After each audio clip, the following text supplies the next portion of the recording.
Olá, sou Tamires Sardá, consultora jurídica nas áreas trabalhista e previdenciária. Olá, eu sou Camila Alves, consultora nas áreas trabalhista e previdenciária.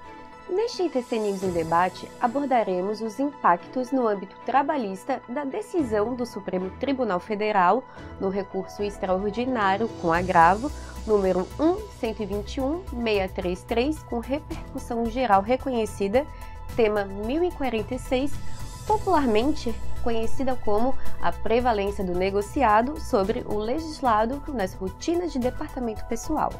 E é bem importante tratar sobre esse tema a fim de esclarecer quais são os limites das entidades sindicais, objetos de muita dúvida também no departamento pessoal.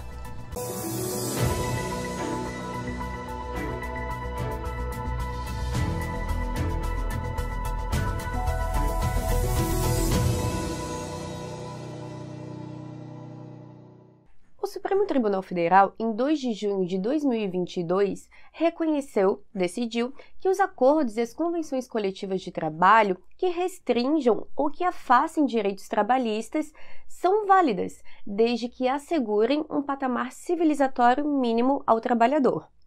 A decisão foi proferida no recurso extraordinário com agravo número 1.121.633, com repercussão geral reconhecida, tema 1046, popularmente reconhecida como a prevalência do negociado sobre o legislado.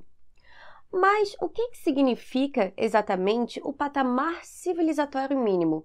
E o que efetivamente essa decisão alterou no âmbito jurídico trabalhista e especialmente nas rotinas de departamento pessoal? São esses os temas que abordaremos nesse programa. Então, vamos entender primeiramente o que é o patamar civilizatório mínimo.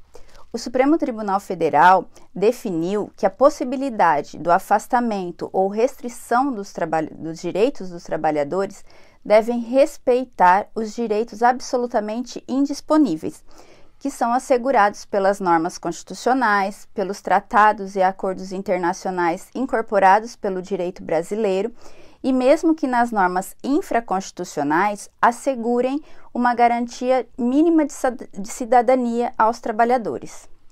Camila, mas o ordenamento jurídico ele não traz exatamente, o que são direitos absolutamente indisponíveis, direitos relativamente indisponíveis ou ainda direitos disponíveis. Em regra, entende-se que os direitos absolutamente indisponíveis são aqueles que o próprio dispositivo que o prevê, dispositivo legal que o prevê, não traz a possibilidade de restringir ou flexibilizar a sua aplicação. Isso, na prática, o que isso quer dizer?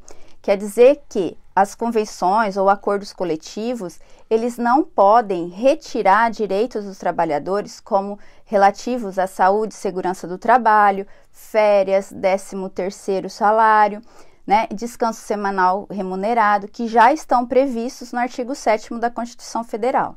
Verdade, Camila. Ou ainda transacionar sobre os direitos previstos no artigo 611-B da CLT, como o direito de tributos e créditos de terceiros, o que vem ocorrendo com muita frequência, quando o instrumento coletivo ele prevê, por exemplo, que uma verba de natureza salarial, como é o caso da gratificação, ele tenha uma natureza indenizatória.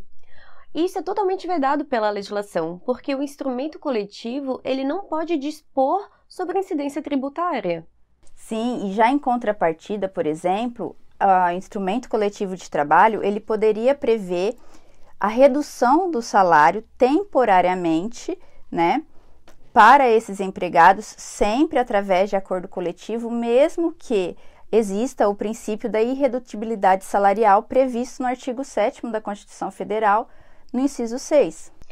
Lembrando aqui que o instrumento coletivo que dispor sobre a redução de salário, ele também vai ter que prever a cláusula de estabilidade provisória no emprego.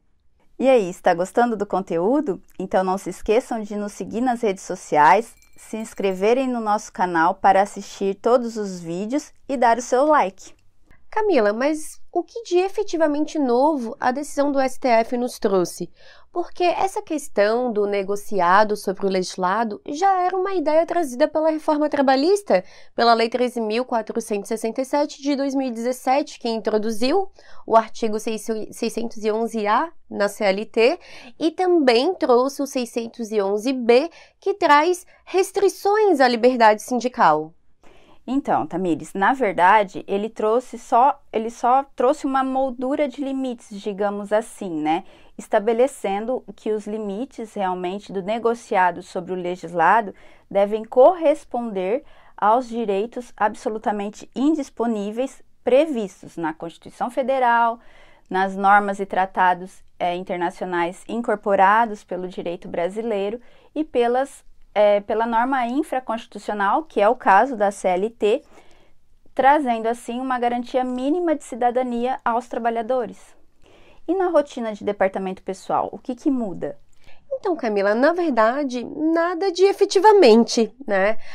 Muito embora essa decisão tenha trazido novamente em xeque, né, dúvidas que os nossos clientes tiveram com a reforma trabalhista, como a questão da desobrigatoriedade ou não da contribuição sindical, ou da obrigatoriedade ou não da homologação das rescisões nas entidades sindicais. Conforme abordamos até agora no programa, essa decisão do STF, ela trata sobre a restrição ou o afastamento de direitos trabalhistas.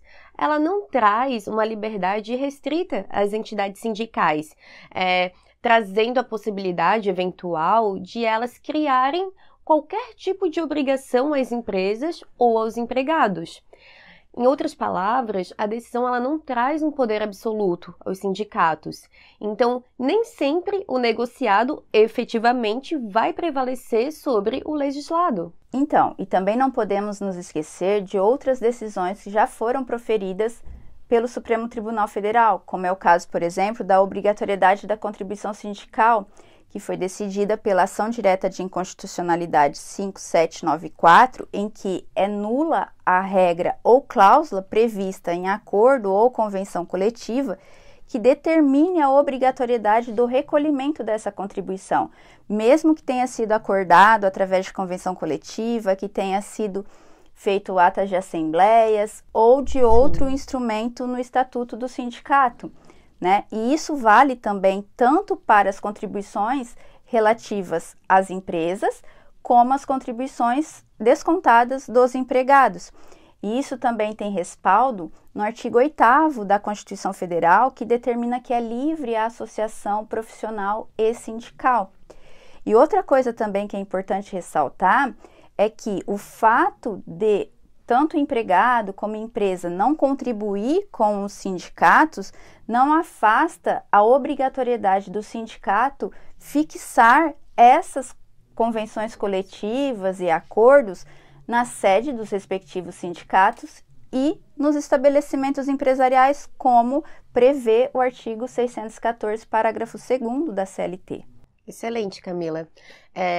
Em relação a essas dúvidas, né, que são recorrentes na consultoria, tem a questão, como a gente abordou anteriormente, das rescisões serem homologadas ou não junto à entidade sindical. Então, vamos ressaltar que a desobrigatoriedade trazida pela reforma trabalhista, ela se mantém. Então, realmente, atualmente, pela legislação, não há obrigatoriedade de fazer homologações de rescisão junto ao sindicato. No entanto, a gente vem alertando nossos clientes na consultoria sobre decisões esparsas, que têm entendido que, havendo previsão no instrumento coletivo, a empresa deveria sim fazer as homologações junto à entidade sindical. Outra dúvida também recorrente é em relação ao sindicato obrigar as empresas que lhes apresentem os documentos trabalhistas e previdenciários, como, por exemplo, folha de pagamento, cartão ponto, entre outros. Afinal, existe essa obrigatoriedade da empresa apresentar ou não? Então, Camila, o artigo 5º, inciso 2 da Constituição Federal prevê que ninguém será obrigado a fazer ou deixar de fazer alguma obrigação, senão em virtude de lei. O sindicato, ele não é autoridade competente para fixar obrigações acessórias às empresas. Em outras palavras, né, o sindicato ele não tem poder, né, de obrigar que as empresas cumpram alguma obrigação que não esteja prevista em lei, tampouco aplicar multa em razão do descumprimento. O sindicato, ele não é Receita Federal, ele não é Ministério do Trabalho, então ele não tem esse poder.